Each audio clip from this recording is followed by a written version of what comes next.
Assalamualaikum warahmatullahi wabarakatuh. Kayak orang puasa. Assalamualaikum warahmatullahi wabarakatuh. Terima kasih, Masya Allah. Walaupun kita puasa, tapi semangat gairah keislaman kita tidak boleh kendor walaupun menjelang buka puasa. Saudara-saudara sekalian, detik-detik menjelang buka puasa inilah yang paling dirindukan Rasulullah SAW. Kenapa? Dalam bulan Ramadan itu ada dua tempat yang paling istimewa. Jangan menyia-nyiakan kesempatan itu untuk berdoa. Apabila orang berdoa pada waktu itu, maka insya Allah doanya akan diijabah. Sekarang siap-siap untuk kita minta kepada Allah. Yang belum punya jodoh, siapa di sini yang belum punya jodoh ini? Banyak yang menunjuk dan yang ditunjuk sama-sama enggak ya. Nah, minta jodoh pada saat-saat tempat yang tepat dan waktu yang tepat. Di sini ada berjumpa tiga kesempatan ini.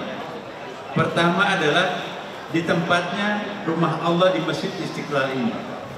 Istiqlal ini adalah kalau penuh 250.000 orang.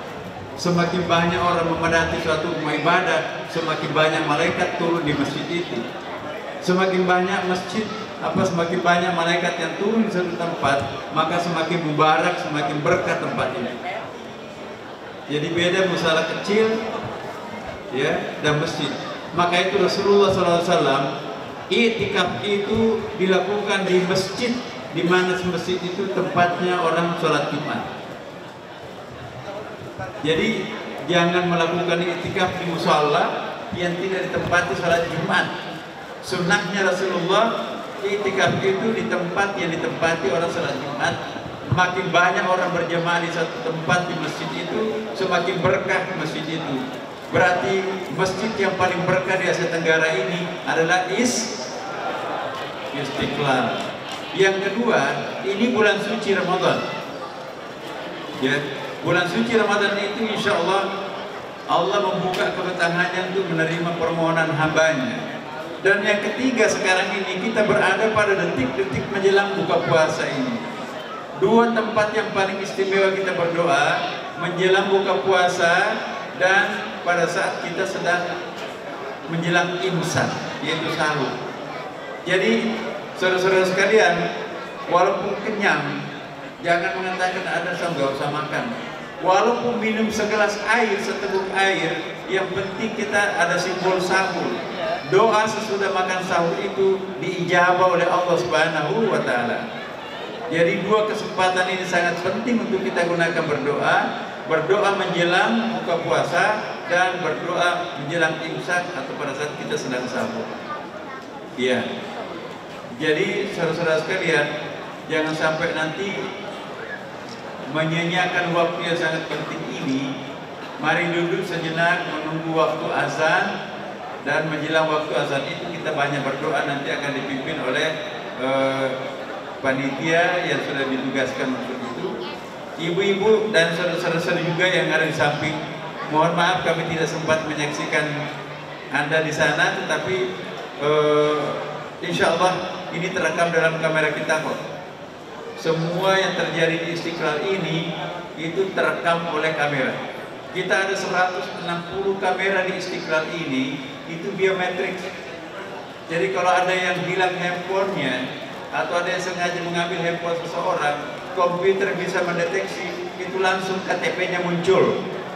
Jadi jangan ada yang coba-coba mengambil barang teman-temannya di sini, sebab itu akan langsung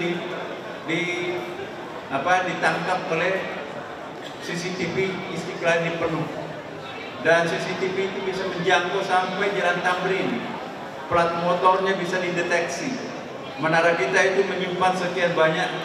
Tidak ada CCTV yang paling canggih di Jakarta selain Istiqlal. Sudah banyak orang yang mencoba bermain-main di sini, akhirnya ketangkap Bapak Ibu sekalian. Saya ingatkan, jangan ada yang mencoba-coba untuk mengambil barangnya orang, sebab komputer akan mendeteksi. Dan di sini kami punya sistem, begitu Anda melakukan suatu hal yang mencurigakan, satpam security kita akan nanti melacak dan tidak bisa keluar. langsung pintunya ditutup dan langsung ditangkap.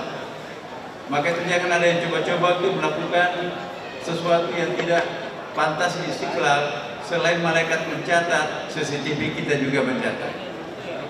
Nah, buktinya ada yang mencoba untuk memasukkan, mengganti ya tromopos itu ya, apa namanya, barcode-nya itu ditangkap melalui CCTV.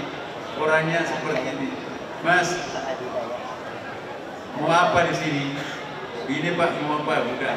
Sudah 2 hari berturut-turut kita pantau orangnya itu juga. Akhirnya kita tangkap. Sekarang di penjara. Tahun lalu.